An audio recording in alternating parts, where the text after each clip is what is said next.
भारत के खिलाफ हर साजिश को कुचलने के लिए गृह मंत्री अमित शाह तैयार है। हिंदुओं से साजिश का ऐलान कर दिया है। आपको दिखाता हूं मैं कैसे आज गृह मंत्री अमित शाह ने घुसपैठियों को लेकर प्लान साफ कर दिया। ये वही घुसपैठी हैं जो तार के नीचे से सुरंग बनाकर देश में आ जाते हैं और आपके संसाधनों पर कब्जा करते हैं, लेकिन इन्हें डिपोर्ट करने की तैयारी है। तस्वीर दिखाइए। घुसपैठियों के खिलाफ गृह मंत्री अमित शाह पूरी तरह से तैयार हैं। उन्होंने बताया कि सरकार ने प्लान बना लिया है और घुसपैठियों के खिलाफ जल्द एक्शन लिया जाएगा। मतदाता सूची से वो डिलीट हो जाए और बाद में उनके देश में उनको वापस भेजने का भी हम काम करेंगे। हिंदुस्तान में हिंदुओं के खिलाफ बहुत बड़ी साजिश हो रही है। घुसपैठिए देश की डेमोग्राफी बदल रहे हैं, जिसका प्रमाण खुद अमित शाह दे रहे हैं। लेकिन वक्त इन घुसपैठियों पर फाइनल प्रहार का चुका है। इन्हें देश से बाहर निकालने का है, जिसके लिए पीएम मोदी और गृह मंत्री ने फाइनल लिस्ट तैयार कर ली है। घुसपैठियों को खदेड़ने का क्या प्लान बनाया है, वो है 3D फॉर्मूला।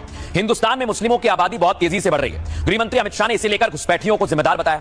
गृह मंत्री ने कहा कि घुसपैठियों के कारण मुस्लिमों की जनसंख्या बढ़ी है। शाह ने कहा कि देश में मुस्लिम आबादी 24.6 की दर से बढ़ रही है, जबकि देश में हिंदुओं की आबादी 4.5% की कमी देखी गई है उसमें। उन्होंने कहा यह गिरावट प्रजनन दर के कारण नहीं है, बल्कि भारत में सीमा पार से हो रही घुसपैठ के कारण है। पाकिस्तान और बांग्लादेश से घुसपैठिए भारत में घुस आते हैं। वहीं पाकिस्तान और बांग्लादेश में हिंदुओं की आबादी लगातार कम हो रही है। उन्होंने कहा सरकार डिटेक्ट, डिलीट और डिपोर्ट वाला फॉर्मूला अपना रही है, यानी इन्हें देश से बाहर कर दिया जाएगा। सरकार घुसपैठियों की पहचान करेगी और देश से बाहर कर देगी, और इसके लिए सरकार ने पूरा प्लान तैयार कर लिया है। लेकिन उससे पहले घुसपैठियों के नाम वोटर लिस्ट से हटाए जाएंगे। उसके बाद उनको उनके देश में रिपोर्ट करने की तैयारी की जाएगी, उन्हें डिपोर्ट कर दिया जाएगा। शाह ने मैसेज दिया कि वोट का अधिकार केवल देश के नागरिकों को है और आपके अधिकार पर कोई कब्जा ना करे। इसके लिए सरकार ने पूरी तैयारी कर ली है, जिसका ऐलान प्रधानमंत्री नरेंद्र मोदी ने लाल किले की प्राचीर से किया था। देखिए कहां से आते हैं। सबसे ज्यादा घुसपैठ पश्चिम बंगाल से होती है। दर्शकों, इसी राज्य से प्रवासी चोरी छिपे आसानी से पश्चिम बंगाल में घुसपैठ करते हैं। जानकारी है कि लाखों अवैध बांग्लादेशी यहां पर बसे हुए हैं, जो नौकरी और बेहतर जीवन की तलाश में यहां पर आते हैं। उसके बाद नंबर आता है असम का।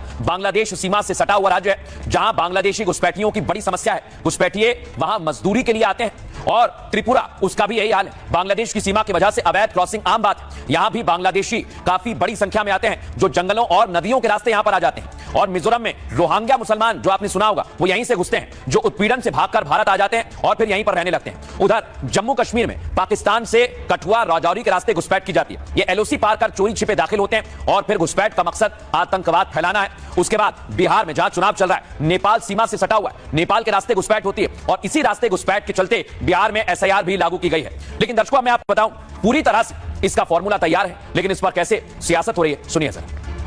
किसी की आबादी 100 है, 100 में अगर 10 लोग इजाफा हो तो 10% बोलेंगे। अगर किसी की आबादी 10 है, उसमें 10 लोग बढ़ गए तो 100%।